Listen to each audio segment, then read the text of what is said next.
condensation, yeah.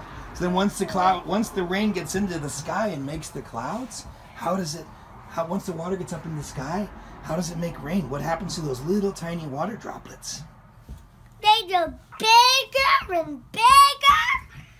Yeah, what's that called? Condensation. Condensation? And then what happens when the drops get so big? Why they plummet to the earth? They plummet to the earth? Oh my goodness.